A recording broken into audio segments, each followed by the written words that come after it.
Hello friends, इस video से हम सीखेंगे अगर इस टाइप से कोई पैटर्न हमारे पास है तो हमें उसमें जब नंबर ऑफ़ ट्रायंगल्स काउंट करने हैं तो हम कैसे करते हैं। इसमें हमारा ये फॉर्मूला यूज़ होगा जिसमें n जो है वो डिनोट करता है number of parts in which base is divided. अगर n ऑड है तो हमारा ये वाला फॉर्मूला यूज़ होगा और अगर n इवन है तो ये फॉर्मूला यूज़ होगा। जैसे हमारा फिगर 1 है, फिगर 1 में हमारे पास जब हम बेस को देखते हैं कितने पार्ट्स में डिवाइड है 1 2 3, तो इसमें जो आ रहा है वो आ रहा है n इज इक्वल टू 3 जो कि है ऑड। तो हमारा फर्स्ट फॉर्मूला यूज़ होगा नंबर ऑफ़ ट्रायंगल्स कैलकुलेट करने के लिए। उसी तरीके से जब हम सेकेंड फिगर कंसिडर करते हैं 1 2 3 4, तो इसमें जो आपके पास नंबर आ रहा है वो है 4, number of parts in which base is divided. तो n आ रहा है 4 जो कि है इवन। तो इस जब हमें सेकेंड वाले पैटर्न में नंबर ऑफ ट्रायंगल्स काउंट करने हैं तो इसके लिए हम सेकेंड फॉर्मूला यूज़ करेंगे n into n plus two into 2n plus 1 divided by 8। Okay, अब कैलकुलेट करते हैं हम ये फॉर्मूला यूज़ करके। फर्स्ट वाले फिगर में हमारे पास है n is equal to 3 and second में है n is equal to 4। Okay, तो सबसे पहले जब हमने फिगर 1 कंसिडर करी है तो फिगर 1 में आपके पास n इज इक्वल टू आ रहा है n इज़ 3 जो कि है आपके पास ऑड। तो नंबर ऑफ़ ट्रायंगल्स आपके पास आएंगे इसमें, number of triangles will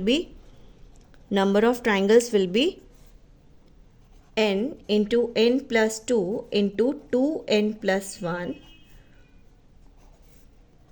minus 1 whole divided by 8। अब n आपके पास है 3 इंटू 5, 3 प्लस 2 एंड 2 3 ज़ा 6 प्लस 1 7 माइनस 1 डिवाइडेड बाय 8। तो ये आपके पास हो गया 3 5 ज़ा 15, 15 7 ज़ा 105 माइनस 1, तो 104 डिवाइडेड बाय 8। तो टोटल आंसर आपके पास आ गया डिवाइड करके 13। तो आपके पास फर्स्ट फिगर में आपके पास जो टोटल नंबर ऑफ ट्रायंगल्स आएंगे वो आएंगे 13। ओके, जब आप फिगर सेकेंड कंसिडर करते हैं तो उसमें आपके पास n है 4 जो कि है आपका इवन। तो उसमें जो नंबर ऑफ ट्रायंगल्स आपके पास आएंगे, नंबर ऑफ ट्रायंगल्स विल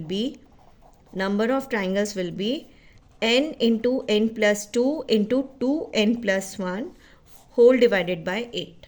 तो आपके पास आ गया 4 इंटू 4 प्लस 2 6 इंटू 4 2 ज़ा 8 प्लस 1 9 डिवाइडेड बाय 8। 4 2 ज़ा 8 एंड 2 3 ज़ा 6, 3 9 ज़ा 27। तो टोटल आपके पास आ गया है 27। तो फर्स्ट में आपके पास 13 ट्रायंगल्स हैं, सेकंड में आपके पास 27 ट्रायंगल्स हैं। क्लियर है? इसमें बस आपको ये चीज़ नोट करनी है, मान लो आपके पास पॉइंट में आंसर आ रहा है 13.2 आ गया या 13.8 आ गया, 27.4 आ गया या 27.9 आ गया, तो आप ये नंबर ऑफ ट्रायंगल्स पॉइंट्स में तो आएंगे नहीं, इंटीजर पार्ट ही आएगा। तो जो भी आपके पास पॉइंट में वैल्यू आ रही है आप सिर्फ उसका इंटीजर पार्ट कंसिडर करेंगे। फॉर एग्जांपल अगर 13.4 आ रहा है तो आप आंसर में लिखेंगे नंबर ऑफ ट्रायंगल्स आर 13।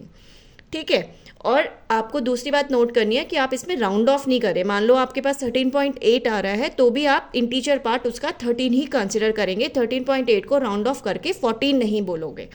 ठीक है, तो नंबर ऑफ ट्रायंगल्स जो आएंगे आपको सिर्फ इंटीजर पार्ट कंसिडर करना है जो भी आप कैलकुलेट करके आपका आंसर आ रहा है। क्लियर है? Okay, thank you.